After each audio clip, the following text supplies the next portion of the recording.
Woyan, setelah memakan udang hasil resep palsu, dirinya terlihat baik-baik saja, alias tidak menimbulkan efek samping seperti yang diceritakan oleh Woyan sebelumnya.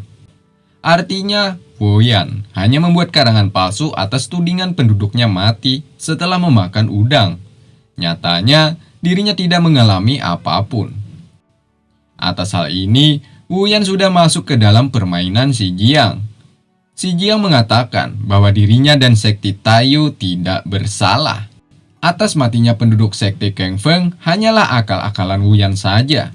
Bisa jadi orang tersebut dibunuh secara langsung olehnya.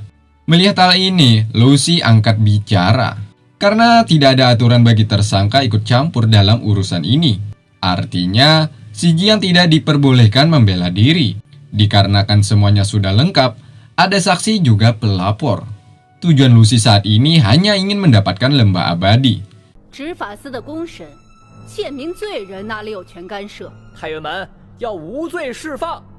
Sang pengadil pun terhasut akan kata-kata Lucy. Lalu ia mengatakan bahwa Si Jiang sudah lancang karena ikut andil dalam sidang ini. Pengadil juga mengancam Si Jiang agar menyerahkan lembah abadi. Jika tidak, maka dengan terpaksa sang pengadil akan menghukumnya juga master disembar petir secara bersamaan. Si Jiang sudah muak akan ketidakadilan ini. Ia pun memencet boneka menandakan pemanggilan Ling Yun.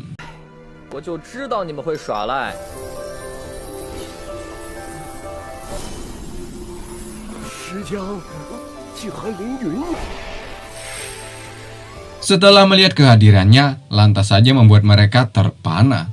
Di lain sisi ada juga merasakan ketidakpercayaan atas hubungan Si Jiang dengan murid Lord Guangling ini. Ling Yun juga merasakan aroma-aroma dramatis di dalam sidang ini.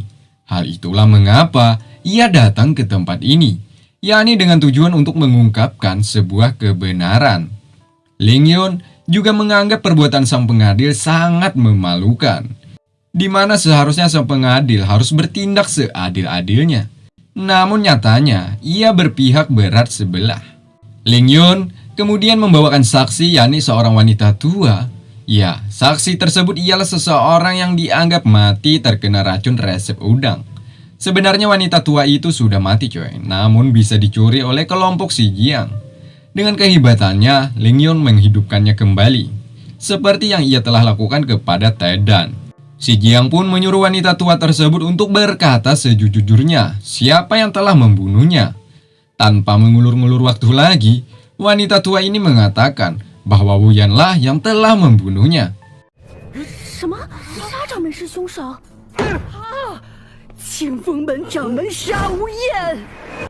Atas hal ini, tentunya Woyan membela bahwa tidak ada seorang pun yang dapat menghidupkan orang mati. Si Jiang dianggapnya telah membawa saksi palsu yang mirip dengan korban sebelumnya. Semua orang tidak mengetahui bahwa Ling Yun memiliki kekuatan yang dapat menghidupkan orang mati kembali. Dalam artian, orang mati tersebut masih memiliki aura.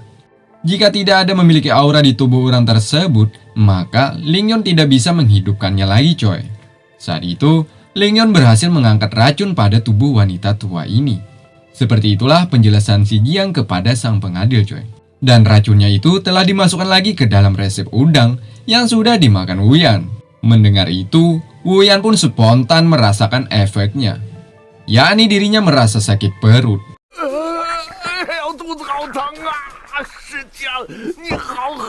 Si Jiang kemudian memintanya untuk meminum penawar racun tersebut sebelum terlambat. Jika tidak, maka Woyan akan mati. Si Jiang akan memberikan penawar, asalkan Woyan mengakui atas kesalahannya. Namun ada si otot yang mencoba menenangkan Woyan, menyuruh ketua agar tetap tenang.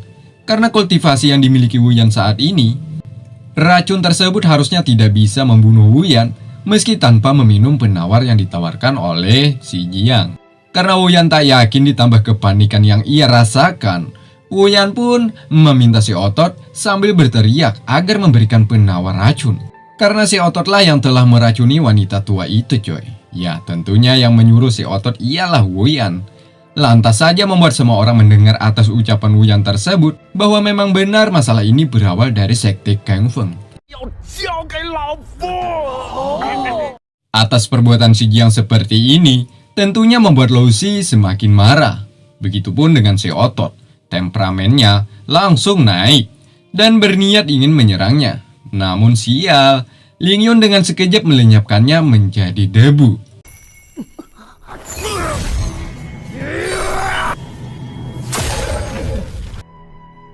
死不足惜。 Kemudian Ling Yun mendatangi sang pengadil, memintanya untuk bertindak adil. Ya, Ling Yun meminta si pengadil agar Wu Yan dihukum menurut aturan negeri ini, yakni mendapatkan sembaran petir. Alhasil, Ling Yun mendatangi Wu Yan untuk mengakui perbuatannya, juga menerima hukuman sang pengadil. Ya, Wu Yan kemudian memohon ampun atas perbuatannya selama ini. Ditambah lagi Wu Yan meminta penawar racun yang telah masuk ke dalam tubuhnya. Dan untuk yang kesekian kalinya, Wu Yan telah tertipu akan permainan si Jiang. Sebenarnya ia hanya menggertak Wu Yan saja, bukan racun pembunuh yang disantap Wu Yan sebelumnya coy. Melainkan hanyalah racun yang dapat membuat seseorang langsung diare. Dan di sini kita juga telah melihat bahwa wanita tua tersebut ternyata adalah Gao Chu yang sebelumnya menggunakan teknik transformasi. Oke coy, jadi begini, yang diceritakan di awal tadi hanyalah permainan si Jiang. Selain itu, Ling Yun sebenarnya memang benar bisa menghidupkan orang mati, asalkan auranya masih ada di dalam diri mayat tersebut. Kembali ke cerita, di saat Ling Yun ingin membawa Wu Yan agar mendapatkan hukuman sembaran petir, disinilah jiwa asli si Jiang keluar. Ia menganggap hukuman tersebut tidak pantas diberikan kepada Wu Yan. Sebab si Jiang terlahir bukan untuk menyakiti, apalagi sampai membunuh. Sebagai pemuda bijaksana, si Jiang menyarankan agar Wu Yan dijadikan sebagai pemberi divisi pengobatan sekti Tayu. Awalnya Wu Yan menolak, sebab hal ini dianggap pemerasan baginya. Mana mungkin ia akan memberikan divisi pengobatan kepada sekti Tayu. Nah, akibat menolak, akhirnya Ling Yun pun harus membawanya keluar agar dihukum mendapatkan sembaran petir. Pikir-pikir daripada mati, akhirnya Wu Yan pun dengan sangat terpaksa menuruti permintaan si Jiang sebelumnya, yakni memberikan divisi pengobatan. Pada akhirnya, dengan keadaan sakit perut, Wu Yan pun menandatangani kontrak perjanjian dengan si Jiang, bahwa ia menyetujui untuk memberikan divisi pengobatan untuk sekti Tayu. 哎，对了，上长们，把你上次写新药谷的契约拿给我抄抄呗。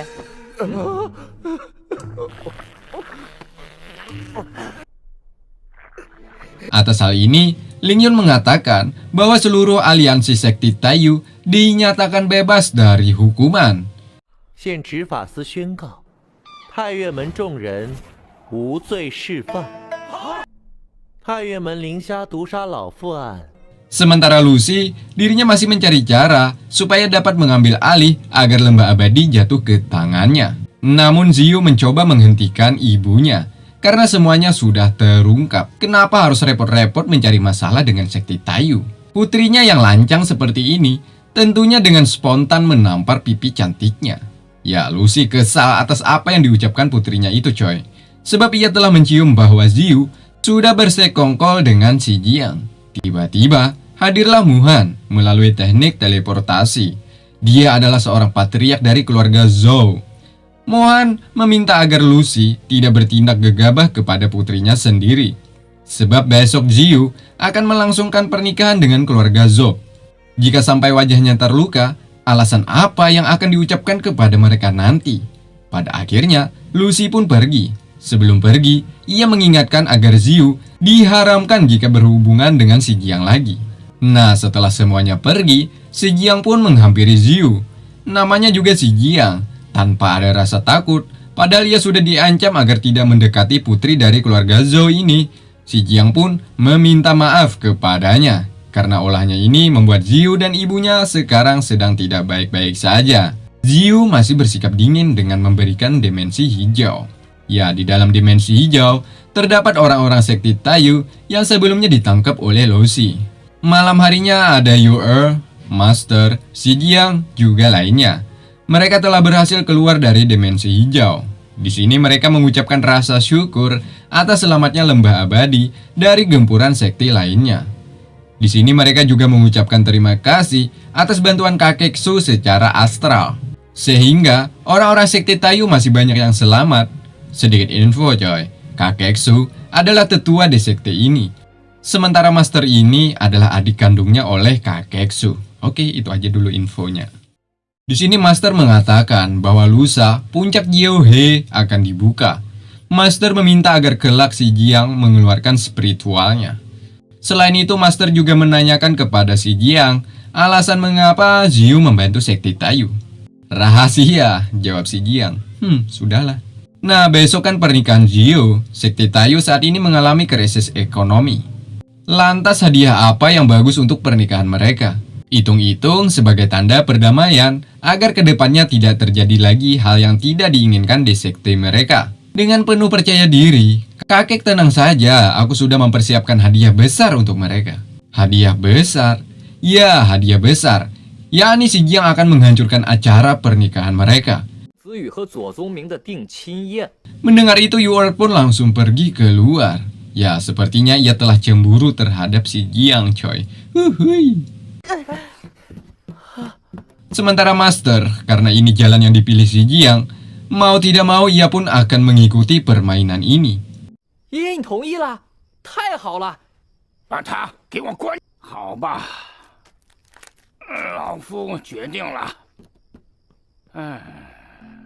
Sedangkan Yu'er, ia pergi ke dalam rumah. Di sini ia bukan cemburu coy, tapi sudah mengetahui tujuan si Jiang, bahwa rencananya itu demi dirinya juga. Karena menurutnya hal itu sangat beresiko tinggi, lebih baik ia yang akan turun tangan untuk menculik Ziyu. Tanpa sepengetahuannya, si Peiqi menguping atas ucapan Yu'er.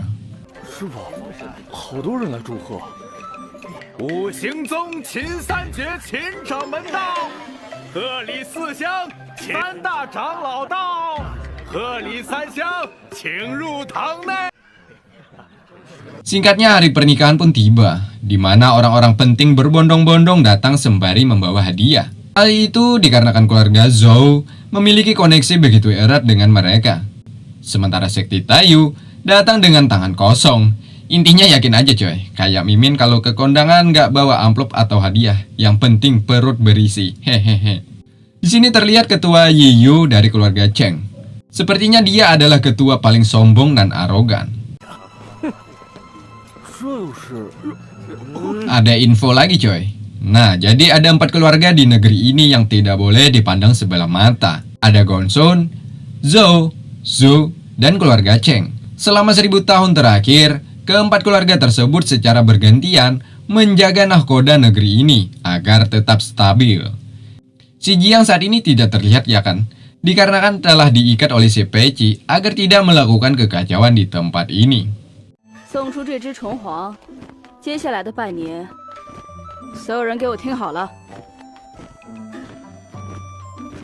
Selain itu ada juga kelompok topi jerami. Ya, mereka berasal dari lembah beracun. Kelompok ini dipimpin oleh Mengbeng. Mereka datang juga membawakan hadiah, yakni seekor kaisar belalang. Kini giliran sekte Taiyu untuk masuk ke dalam. Master tak kalah hebatnya dengan kelompok lembah beracun coy, yakni memberikan satu gengseng. Kocak kali. Nah, saat mau masuk, Yu'er tak sengaja menjatuhkan kapak. Hal itu tentunya membuat si penjaga kemudian menahan mereka kembali. Bagi tamu yang ingin menghadiri resepsi pernikahan, harus menyerahkan senjata di tempat ini. Jika tidak, maka orang itu tidak akan diizinkan untuk masuk. Betapa mengejutkannya, Yu'er sangat banyak membawa senjata. Dengan wajah kesalnya, ia menyerahkan kepada mereka semua.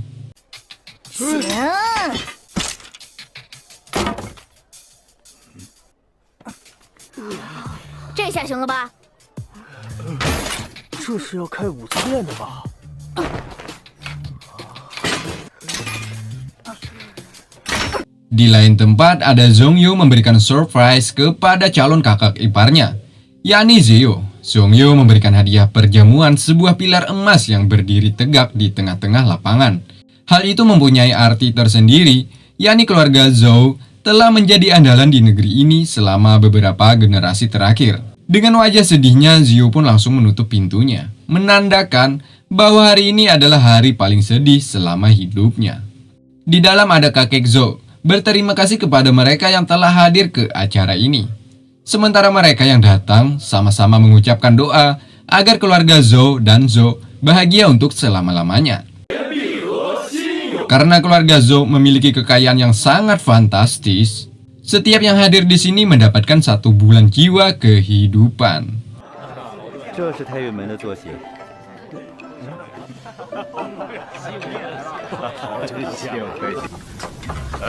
快，动作都麻利点。嘿，好嘞。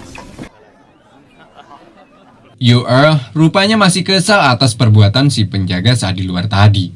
Untung saja Master masih bisa menenangkannya. Nah, di saat itulah tiba-tiba Zhongming keluar dari sarangnya. Dirinya juga berterima kasih atas kehadiran mereka yang telah hadir. Kakek Zhou terkejut setelah mendapatkan berita dari penjaga tempat ini. Mereka menemukan Anzi. Anzi adalah tulang jari kelingking yang telah diasapi dengan kayu hitam. Ya, itu adalah simbol dari suku iblis. Sepertinya ada rencana yang tak terduga saat di pernikahan nanti, coy. Kembali ke acara. Zhongming dengan percaya diri mengatakan, hari ini adalah hari bahagia baginya juga Ziyu. Sebab mereka berdua sejak kecil sudah saling mencintai. Bohong. Atas ucapan terima kasih tak terhingga, Zhongming memberikan ujian pemurnian roh. Dan ia memberikan 10 juta tahun kehidupan bagi mereka yang telah hadir ke sini.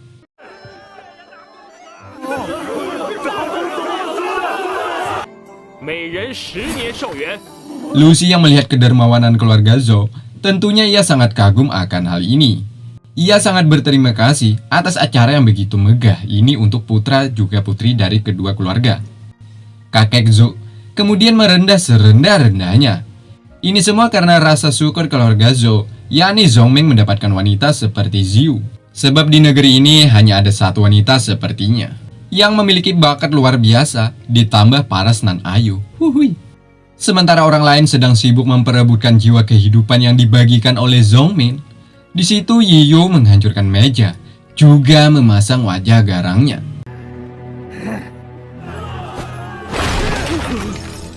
Di saat itulah, Ziyu datang dengan penampilan berbeda. Ya, Ziyu terlihat begitu cantik, ditambah lagi dengan taburan bunga sakura yang berjatuhan.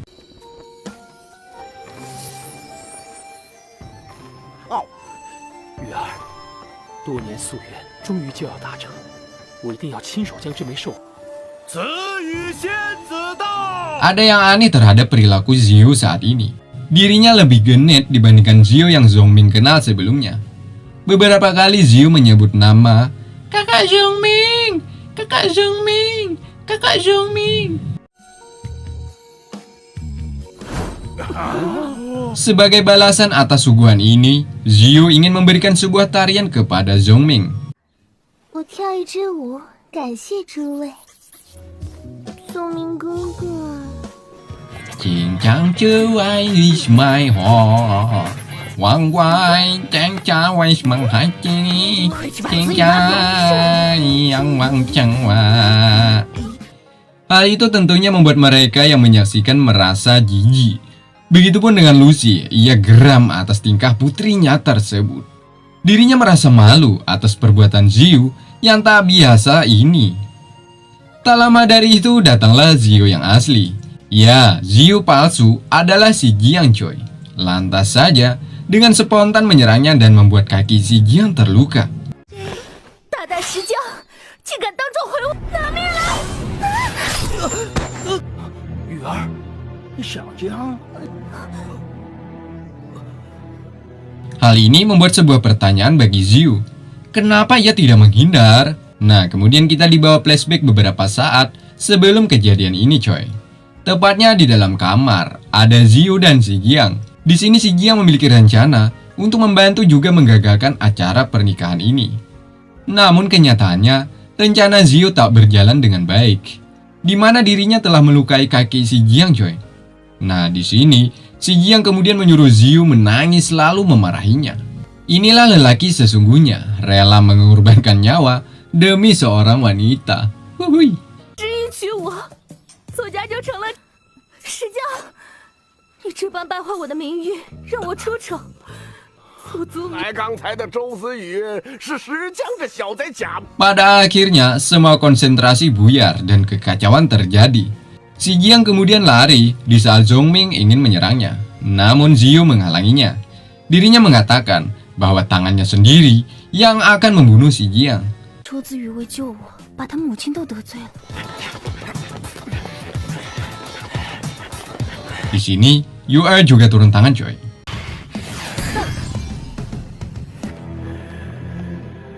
Bukan hanya Yu-er, Yiyu dari keluarga Cheng juga menolong si Jiang dari kejaran para pengawal tempat ini. Begitupun dengan Wuyan, dirinya yang sebelumnya melakukan perjanjian kontrak akan bahu-membahu dengan sekte Tayu dengan cepat membawa lari si Jiang dari kerajaan mereka. 老沙，来的正是时候。石江，沙某在此。真是的，这样一闹，害得我们东西都……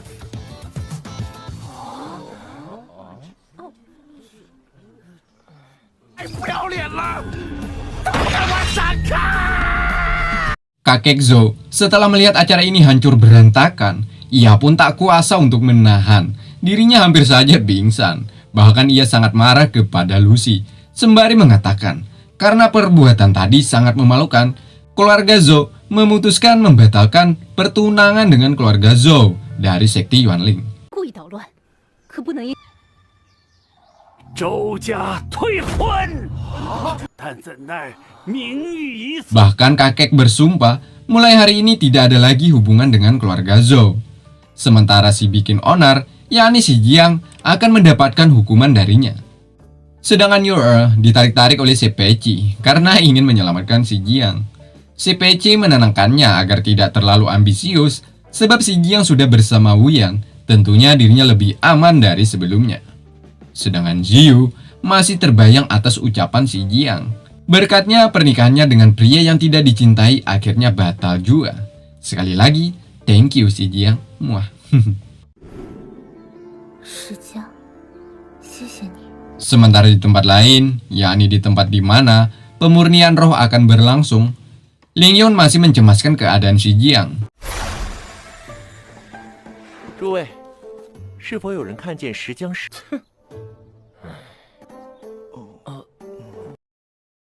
Sedangkan Zhongyu yang belum mengetahui keadaan di istana Zhou, ia sangat percaya diri bahwa si Jiang tidak akan berani datang ke sini untuk mengikuti ujian pemurnian roh.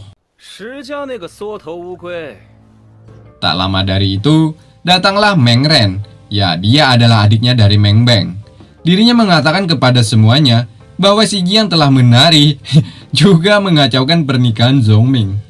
Zhongyu setelah mendengar hal itu tentunya terkejut. Ia pun berencana akan memenggal bagian tubuh si Jiang jika bertemu. Ditambah lagi murid dari sekte Kang Feng yang juga menanam rasa dendam terhadap si Jiang. Nah, tiba-tiba datanglah si Jiang bersama Wuyan. Semua murid Wuyan terkejut atas kedatangan mereka berdua. Ya, kenapa bisa Wuyan bisa sedekat itu dengan si Jiang? Sudahlah. Wuyan hanya memasang wajah jengkelnya atas pertanyaan itu. 哎呀，摘下万毒果，蒙人。 Pada akhirnya suasana kembali tegang. Namun, di saat ketegangan, Ling Yun memperlihatkan mutiara dimensi puncak Jiahe. Kemudian Ling Yun menjelaskan aturan bagi mereka peserta yang ingin memadatkan roh. Pertama, setiap peserta harus mempunyai pelayan roh agar dapat mengkualifikasi masuk puncak dimensi ini. Ya, maksud pelayan roh ialah roh virtual yang ada pada dalam diri seseorang, di mana roh virtual si Jiang telah menjadi bumerang baginya coy. Tentunya hal ini membuatnya sedikit panik. Untuk membangkitkan roh tentunya menggunakan alat bantu, yakni sebuah boneka. Ya, semua peserta pastinya tidak asing lagi dengan benda ini. Ling Yun pun langsung membagikan ke semua peserta, lalu menyuruh semuanya untuk meneteskan darah agar bisa memanggil roh virtual. 唤出自己的躯体，请诸位将血滴到草原。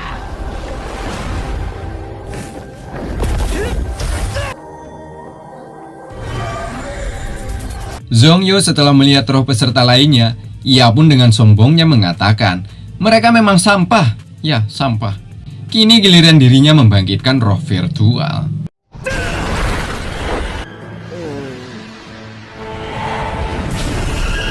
Wu Yan kemudian menyarankan muridnya jika ujian sudah dimulai, maka hindari Zhongyu. Sebab jika sampai berhadapan dengan putra Zhou, maka tamatlah masa depan mereka. Kini giliran si Jiang yang akan membangkitkan roh. Betapa mengejutkannya, roh virtual si Jiang tak seperti yang kita lihat di awal film sebelumnya coy. Bentuknya terlihat lebih kecil dari sebelumnya. Hal ini karena si Jiang pernah merusaknya, alhasil seperti inilah adanya. Meski begitu, Ling Yun merasakan sangat dekat dengan roh virtual milik si Jiang. Namanya juga si Jiang gurumu Yun. Sebelum memulai, Ling Yun mengatakan lagi aturan kedua, yakni peserta harus bisa berkonsentrasi agar roh virtual tidak menjadi bumerang bagi si pemilik. Selain itu, mereka diharuskan untuk menjinakkan roh virtual. Jika tidak, maka orang itu dianggap telah gagal. Contohnya, seperti yang dilakukan Ling Yun terhadap si Jiang.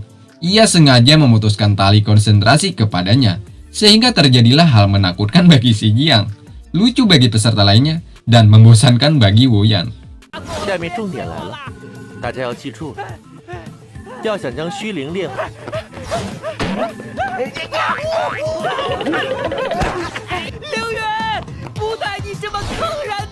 Untungnya, di sini ia berhasil menjinakkan rohnya coy. Di saat itulah Master, Yu'er dan lainnya juga datang untuk menyaksikan juga mendukung si Jiang. Akhirnya, ujian sesungguhnya pun dimulai. Ling Yun langsung memotong konsentrasi semua peserta. Dengan itu, mereka diwajibkan untuk menjinakkan roh virtual. Di sini, Ling Yun menyarankan agar si Jiang memperhatikan bagaimana cara peserta lain menjinakkan roh tersebut.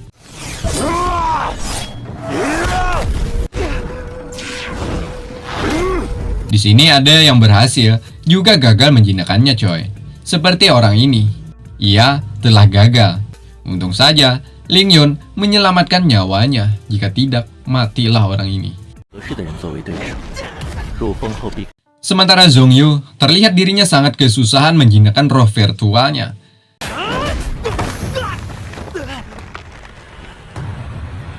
Karena Zhongyu sudah terpontang-panting, datanglah sesosok orang dewasa, namun ukuran tubuhnya kecil. Ya, namanya Yin. Dirinya membantu Zhongyu memecahkan masalah ini. Selain itu, ada juga pemuda tua berambut putih, namanya Jin.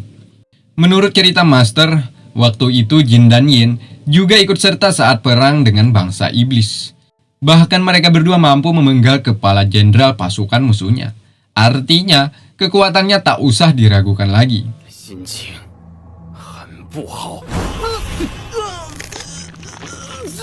Sementara di istana ada bawahan kakek Zhou melaporkan bahwa kelompok iblis ingin menerobos ke puncak Jiahe untuk mencari si Jiang.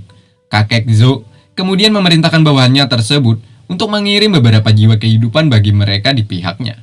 Dan yang paling utama, yakni demi Zhongyu yang berjuang untuk memenangkan ujian pemadatan roh. Nah, di sela-sela obrolan mereka, datanglah Zhongmeng. Zhongmeng telah mendengar percakapan mereka berdua. Di sini kemudian ia meminta kakek untuk menarik ucapan atas pembatalan pernikahannya dengan Ziyu. Jika tidak, maka Zhongmeng berencana akan melaporkan kepada ayahnya. Sebab kakek sudah bersekutu dengan kelompok iblis. Ya benar, di lain tempat penduduk negeri ini telah mati akibat diserang kelompok iblis coy. Tentunya ini adalah sebuah malapetaka bagi mereka. Sebab iblis sudah berhasil masuk ke negeri ini setelah puluhan tahun hidup tentram dan bersahaja. Mereka juga berencana untuk melaporkan kepada petinggi atas kejadian ini. Singkatnya, ada 25 peserta yang lolos ke tahap berikutnya. Selanjutnya, mereka akan dibawa pergi ke Jiahe. Di sana mereka juga akan memperebutkan sebuah benda yang bernama Martial Space. Tentunya dengan saling bertarung satu sama lain coy. Dimana benda itu hanya ada 18 saja. Artinya 7 orang dari mereka akan gagal untuk melanjutkan ke tahapan selanjutnya. Bagi peserta yang ingin masuk ke dalam Jiahe harus bayar kepada Ling Yun. Sebab dirinya juga harus mengeluarkan uang untuk mendapatkan benda yang bernama Martial Space. Menurut si Jiang ini bukan cara yang pas, sebab tidak semua orang memiliki jiwa kehidupan yang banyak, alias hanya sebagian saja. Alhasil, si Jiang memiliki sebuah cara agar Ling Yun mendapatkan jiwa kehidupan yang banyak, yakni dengan cara melelang. Siapa yang paling tinggi memasang harga, maka orang itu dipersilahkan untuk masuk. Tentunya, Zhongyu langsung menawar dengan harga selangit, yakni 100 juta tahun jiwa. Hal itu tentunya membuat semua peserta langsung terdiam dan pelangap-pelongo. Jangan dilawan Sultan nih bos. 2年，100年寿元。 Si Jiang dengan akalnya, ia pun menawar harga lebih tinggi daripada Zhongyu. Di sini terjadilah saling angkat harga. Pada akhirnya, Zhongyu terjebak ke dalam permainan si Jiang, yakni Zhongyu harus membayar 301 tahun jiwa kehidupan. Nominal tersebut tentunya membuat keluarga Zhou sedikit rugi. Karena terlalu banyak kehilangan jiwa kehidupan, hanya demi reputasi menjadi orang pertama yang masuk ke Jiohe. Hehehe, si Jiang gitu loh. Ya, padahal sebenarnya ia tak memiliki jiwa kehidupan, hanya menggertak Zhongyu saja. Tapi Zhongyu tercebur. Hai. Lanjut. Untuk peserta berikutnya, Lingyun terserah si Jiang saja berapa harga yang pas bagi mereka untuk masuk.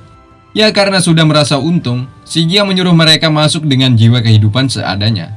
Karena si Jiang tahu, peserta di sini rata-rata orang berada sama sepertinya. Setelah semuanya masuk, Lingyun baru menyadari bahwa ada aura iblis yang juga masuk ke dalam Jiohe. Sudahlah, apa boleh buat.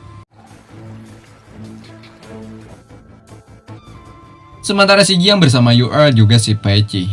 Mereka tak sengaja bertemu dengan Meng Ren yang saat ini sama-sama berada di puncak Xia. Tempat ini sangat bagus bagi mereka untuk menerobos. Selain itu, di dalam martial space ada juga 2 orang sedang memperebutkan benda ini, yang bertato dari kelompok topi jerami dan lawannya orang awam.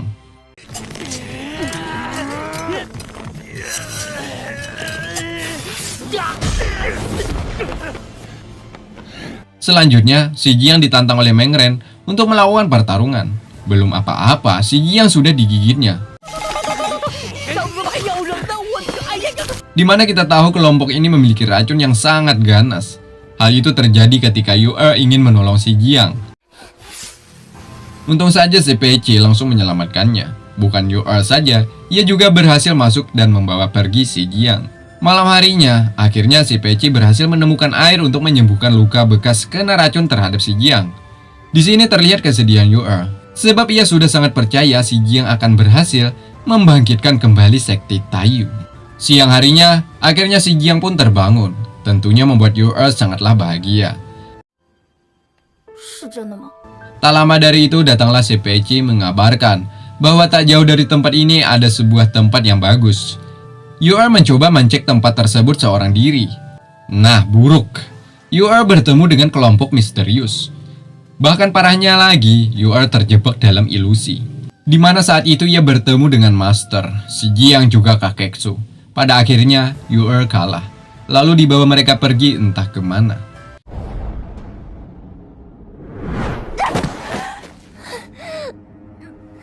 Untungnya, dengan kecerdasan si Jiang, ia berhasil mengeluarkan Yu-Er dengan cara melemparkan benda yang telah dimasuki oleh orang-orang misterius tadi ke dalam air. Alhasil, mereka keluar dan Yu-Er berhasil diselamatkan.